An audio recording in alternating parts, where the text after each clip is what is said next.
Pre board पास आ गए हैं ना, और कितनी सारी प्रॉब्लम्स चल रही हैं। सबसे बड़ी प्रॉब्लम तो ये है कि अभी तक सिलेबस इनकम्प्लीट है। प्री बोर्ड की डेट आ गई है, सिलेबस इतना सारा बचा है। आखिर किस स्ट्रैटेजी से आप इतने सारे सिलेबस को कम समय के अंदर कंप्लीट कर सकते हो? अगला डाउट, डिफिकल्टी लेवल। क्या प्री बोर्ड का पेपर बहुत ज्यादा टफ आएगा? क्योंकि सीनियर से बोलते हैं कि प्री बोर्ड का तो पेपर बहुत टफ होता है, मार्किंग बहुत ज्यादा टफ होती है, टीचर्स नंबर नहीं देते हैं। और अगला डाउट, मार्क्स नहीं आए तो? अगर हमारे प्री बोर्ड के अंदर कम मार्क्स आ गए तो क्या होगा? क्योंकि बहुत सारे स्कूल्स के अंदर एक रूल होता है कि अगर प्री बोर्ड में कम मार्क्स आए तो शायद आपको साइंस स्ट्रीम नहीं लेने देंगे क्लास 11 के अंदर। तो ये सारी प्रॉब्लम के आखिर क्या सोल्यूशन है? एक ऐसा रोड मैप दूंगा ना जिसकी मदद से प्री बोर्ड के अंदर आप बहुत अच्छा स्कोर करके आने वाले हो। तो हाय एवरीवन, मेरा नाम है Prashant, mentor of thousands of students. आज बात कर रहे हैं प्री बोर्ड की एक ऐसी स्ट्रैटेजी जिसकी मदद से तुम बहुत अच्छे मार्क्स लेकर आने वाले हो। मुझे पता है यार, सारी प्रॉब्लम, अभी तक सिलेबस नहीं हुआ है ना, उसके अलावा डर अलग लग रहा है, इतना सारा समय खराब कर दिया है। देखो रियलिटी ये है ना कि तुमने जब ये साल शुरू हुआ था अप्रैल के अंदर, सपने देखे थे, सोचा था बहुत जल्दी सिलेबस खत्म करेंगे, बहुत मेहनत से पढ़ाई करेंगे, बट कहीं ना कहीं तुमसे चूक हो गई। इस चीज को मानो कि ठीक है, मुझसे गलती हुई है, मेरी मिस्टेक है, बट अब से मुझे ही इस मिस्टेक को सुधारना है। कैसे सुधारोगे? मेहनत ज्यादा लगानी पड़ेगी और सही स्ट्रैटेजी को फॉलो करना पड़ेगा। ठीक है, तो 5 स्टेप की एक ऐसी स्ट्रैटेजी लेकर आया हूं ना तुम्हारे लिए, जो कि एक सीक्रेट स्ट्रैटेजी है प्री बोर्ड में अच्छे मार्क्स लाने के लिए। पहली टिप बताता हूं अपनी एक सिंपल सी कहानी के साथ। देखो, मैं भी तुम्हारी तरह था और मुझे भी प्री बोर्ड का याद है। मेरा जो सिलेबस था ना प्री बोर्ड से पहले, वो केवल 50% हुआ था और प्री बोर्ड के लिए बचे थे केवल और केवल 15 दिन। मुझे अभी कमेंट में ये भी बताना तुम्हारे प्री बोर्ड कब है, डेट लिख देना अपने प्री बोर्ड की फटाफट से कमेंट के अंदर, ताकि मुझे पता चल पाए तुम्हारे प्री बोर्ड में कितने दिन है। ज्यादा से ज्यादा 15 दिन, 20 दिन, 1 महीना, 1.5 महीना या फिर 5-6 दिन, इतना ही होगा, इससे ज्यादा तो नहीं होगा, है ना। तो मेरा भी ऐसा ही हाल था और मेरे सिर्फ 50% सिलेबस हुआ था। अब मैंने क्या गलती करी ना, मैंने उन कम दिनों के अंदर ज्यादा सिलेबस कवर करने की कोशिश करी। मैंने क्या करा, कुछ ही दिनों के अंदर ये 50% सिलेबस 90% तक कर दिया। कैसे करा? मैंने ना वीडियोस देखी, शॉर्ट वीडियोस देखी, है ना। मैंने क्वेश्चन प्रैक्टिस नहीं करी, मैंने सिर्फ शॉर्ट वीडियो देखी और मुझे ऐसा लगा कि शॉर्ट वीडियो देखने से तो सिलेबस खत्म हो जाता है, क्वेश्चन प्रैक्टिस तो कौन ही करता है। मैंने ये करा।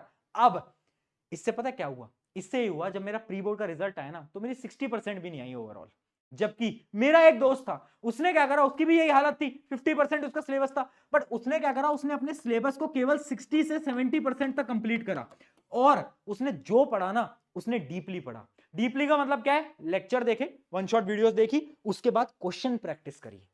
अगर ये दोनों काम आप नहीं कर रहे हो ना, चाहे आप 90% सिलेबस कर लो, प्री बोर्ड के अंदर नंबर नहीं आएंगे। और यही है आज का पहला पॉइंट। क्या? Quality greater than quantity. ध्यान से समझ लो, प्री बोर्ड जो है वो बोर्ड की तरह होते हैं, ठीक है।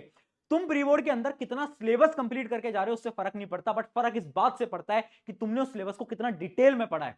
अगर तुम्हारे पास ये श्योरिटी है ना कि कोई भी क्वेश्चन आएगा वो मैं कर लूंगा, चाहे तुमने सिर्फ 50% सिलेबस करा है, फर्क नहीं पड़ता, बट उस 50% सिलेबस को ऐसे करके जाओ कि अगर तुम्हारा बोर्ड एग्जाम भी है ना तो भी तुम उस 50% सिलेबस में से सारे आंसर सही करके जाओ, है ना। तो ये कॉन्फिडेंस रखना है अपने अंदर। सिलेबस पे फोकस मत करो, फिर बोल रहा हूं, गलती करोगे तुम, प्री बोर्ड आती है ना घबराहट हो जाती है और हमें ऐसा लगता है कि जल्दी से सिलेबस खत्म करें।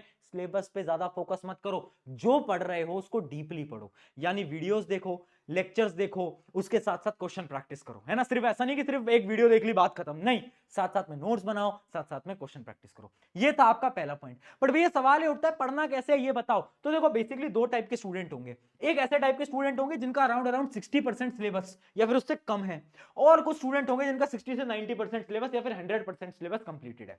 पहली चीज, अगर आप इस कैटेगरी के अंदर आ रहे हो ना, अगर आपका 60 या फिर उससे कम परसेंट सिलेबस कंप्लीटेड है, don't focus on completing syllabus, मत करना फोकस, ठीक है। अगर तुम 70-80% सिलेबस भी कर लोगे ना, 60% भी कर लोगे, उतना भी बहुत है, उसमें भी अच्छे नंबर आ जाते हैं। तो ज्यादा सिलेबस पे फोकस मत करो, तुम जो पढ़ रहे हो ना उसको डिटेल में पढ़ो। कैसे पढ़ना है भैया, एक छोटा सा रोड मैप बता दो। हमारा अगर 60% से कम सिलेबस कंप्लीटेड है, सिंपल सी बात है, वन शॉट उठाना है ना। वन शॉट वीडियो साइंस की तुम मेरी देख ही सकते हो, तुम्हें पता है ना, या फिर रैपिड रिवीजन, जो भी तुम्हें देखनी है। उसके साथ साथ आपको नोट्स बनाने हैं, साथ साथ में, है ना, साथ साथ में नोट्स बना लो। और उसके बाद क्या करो, क्वेश्चन बैंक से क्वेश्चन सॉल्व कर लो, ठीक है।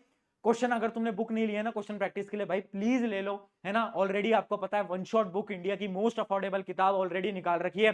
तो वो जो क्वेश्चन बैंक है, वन शॉट बुक है, उसके अंदर आपको मोस्ट एक्सपेक्टेड क्वेश्चन वगैरह सब मिल रहे हैं, लिंक डिस्क्रिप्शन में दे दूंगा, वो तुम यहां से ले लेना।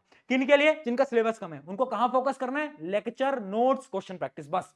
बट अगर तुम्हारा सिलेबस जो है वो ज्यादा कंप्लीटेड है ना, ऐसे तुम स्टूडेंट हो जिनका 60 से ज्यादा परसेंट सिलेबस कंप्लीटेड है, तो तुम्हें क्या करना है? सिंपल सी स्ट्रेटेजी फॉलो करनी है तुम्हें। अब रिवीजन पे फोकस करना है। किस पे? रिवीजन पे फोकस करना है। और रिवीजन के बाद तुम्हें क्या करना है? क्वेश्चन प्रैक्टिस से ज्यादा इंपॉर्टेंट क्या होता है बेटा? क्वेश्चन प्रैक्टिस से ज्यादा इंपॉर्टेंट होता है सैंपल पेपर।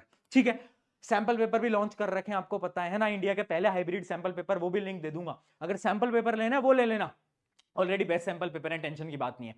तो यानी अगर तुम्हारा सिलेबस ज्यादा कंप्लीटेड है, रिवीजन करो और सैंपल पेपर प्रैक्टिस करो। ये दो चीजों पे आपको फोकस करना है। तो ये दोनों के लिए मैंने स्ट्रेटेजी बता दी, जिसका जितना जितना सिलेबस कंप्लीटेड है। अब बढ़ते हैं अगले पॉइंट की तरफ, जो कि हमारा स्टेप नंबर 3। स्टेप नंबर 3 क्या है? Exam will be tough. देखो एक बात समझ लो, ये प्री बोर्ड है दोस्त, ये आसान नहीं आता है ना। मुझे पता है जब पेपर तुम्हारे हाथ में आएगा ना, तुम डरोगे, तुम्हें लगेगा कि यार अभी तक जो पढ़ा है ये कैसा पेपर आ गया, घबराहट होगी। बट पहले ही वॉर्न कर देता हूं, चेतावनी दे देता हूं, पेपर टफ आएगा, साथ साथ में चेकिंग भी टफ होगी। टीचर क्या करते हैं ना स्कूल्स के अंदर, प्री बोर्ड के अंदर टफ चेकिंग करते हैं ताकि तुम डर जाओ, और डरने के बाद तुम मेहनत से पढ़ाई करो, इसलिए वो करते हैं। बट उतना भी मत डर जाना कि तुम्हें लगे कि तुमने तो आज तक कुछ पढ़ा ही नहीं है। पेपर टफ है, टेंशन की बात नहीं है, थोड़े बहुत नंबर कम आएंगे, बट इस नंबर से कोई फर्क नहीं पड़ता। मेरे प्री बोर्ड में कितने आए थे आज मुझसे कोई पूछता है? नहीं पूछता। पूछते हैं बोर्ड की परसेंटेज, जो आपके फाइनल एग्जाम के नंबर है वो पूछे जाते हैं। प्री बोर्ड से कोई मतलब नहीं होता, याद रखना इस बात को। और याद रखना, प्री बोर्ड को फिर भी आप थोड़ा बहुत सीरियसली देना, जो आपको अभी स्ट्रैटेजी बताई ना उसको फॉलो करना, बट घबराना नहीं है, डरना नहीं है। अब बढ़ते हैं हमारे अगले पॉइंट की तरफ, जो कि है टाइम मैनेजमेंट। देखो बहुत सारे ऐसे बच्चे हैं जिनके में मेल मेरे पास आते हैं, वो बोलते हैं भैया हमारी प्रिपरेशन तो कुछ भी नहीं है, क्या हम हमारे प्री बोर्ड को स्किप कर दें? मत करना, गलती से भी मत करना। क्यों? क्योंकि प्री बोर्ड ना एक चीज आपको सिखा के जाएगा, वो चीज है टाइम मैनेजमेंट। देखो जब हम एग्जाम में होते हैं ना, हमारे पास एग्जाम का प्रेशर होता है, एक घड़ी होती है जिसमें टाइम कम हो रहा होता है, हमें डर लग रहा होता है, पेपर हमारे हाथ में होता है, हमें लिखना होता है। वो जो प्रेशर होता है ना बेटा, वो प्रेशर अलग ही होता है। और उस समय पर तुम्हें जो क्वेश्चन आता भी होगा ना, उसमें भी तुम ज्यादा टाइम लगाते हो। तो इस वजह से प्री बोर्ड देना, प्री बोर्ड से क्या है ना, तुम टाइम मैनेजमेंट सीखोगे, है ना। तुम सीखोगे कि अच्छा पेपर को कैसे अटेम्प्ट करना है, आंसर शीट को कैसे फिल करना है, ये सारी चीजें तुम सीखोगे। जैसे कि मैंने मेरे टाइम पे क्या करा था, प्री बोर्ड के अंदर मुझे पता चला मैथ का पेपर लेंदी आता है, तो मैंने एक ट्रिक निकाल ली थी कि सबसे पहले मैं सेक्शन जो डी है उसको करता था, फिर मैं सी को करता था, फिर मैं बी को करता था, फिर मैं ए को करता था। तो ये ट्रिक मुझे कैसे पता चली? मेरे प्री बोर्ड की मदद से मुझे पता चला ये मेरी ट्रिक है। आप जब प्री बोर्ड दोगे तो आपको भी पता चल जाएगा आपकी कौन सी बेस्ट ट्रिक काम करेगी। तो याद रखना, pre board is important for time management. अगर तुम्हें टाइम मैनेज करना है, उसको सीखना है, तो भाई प्री बोर्ड सीरियसली देना, छुट्टी वुट्टी मत लेना ना, प्री बोर्ड के दिन बहुत ज्यादा प्रॉब्लम हो जाएगी। एक लास्ट पॉइंट, एक इंपॉर्टेंट पॉइंट है, जो कि है फियर, डर। देखो दोस्त, एक सिंपल सी बात है, डर लग रहा है, घबराहट हो रही है, समय खराब हो गया है, कुछ नहीं हो पाया है, मैं सब समझ रहा हूं तुम्हारी बात, बट तुम्हें क्या लग रहा है, तुम कर लोगे? अंदर से एक आवाज आ रही है, लग रहा है ना कि यार हाँ अब भी कर सकते हैं हम। वो आवाज है ना, उस आवाज की बात सुनो, क्योंकि तुम्हें अंदर से पता है तुम कर लोगे, बट जरूरत है अगले जितना भी समय बचा है उसमें घिस के मेहनत करने की, एफर्ट्स लगाने की, थोड़ा कम डिस्ट्रैक्टेड होने की, मोबाइल फोन कम चलाने की। अगर तुमने कर लिया ना, सच बता रहा हूं, मजा आ जाएगा, बहुत अच्छे मार्क्स आएंगे, है ना। और प्री बोर्ड का रिजल्ट जब आंसर आपके हाथ में आएगा ना, तो उस रिजल्ट को देख के डिमोटिवेट मत होना, क्योंकि तुम्हें बोर्ड के अंदर 95 से ज्यादा स्कोर करना है, मतलब करना है, इस बात को याद रखना। तो कुछ 5 पॉइंट थे, आई होप इनकी मदद से आप अपने प्री बोर्ड को अच्छे देकर आओगे। और अपनी प्री बोर्ड की डेट्स जरूर कमेंट करना, कमेंट के अंदर मुझे जरूर बताना। शुक्रिया एवरीवन, मेरा नाम है प्रशांत, मिलते हैं किसी नेक्स्ट वीडियो के अंदर।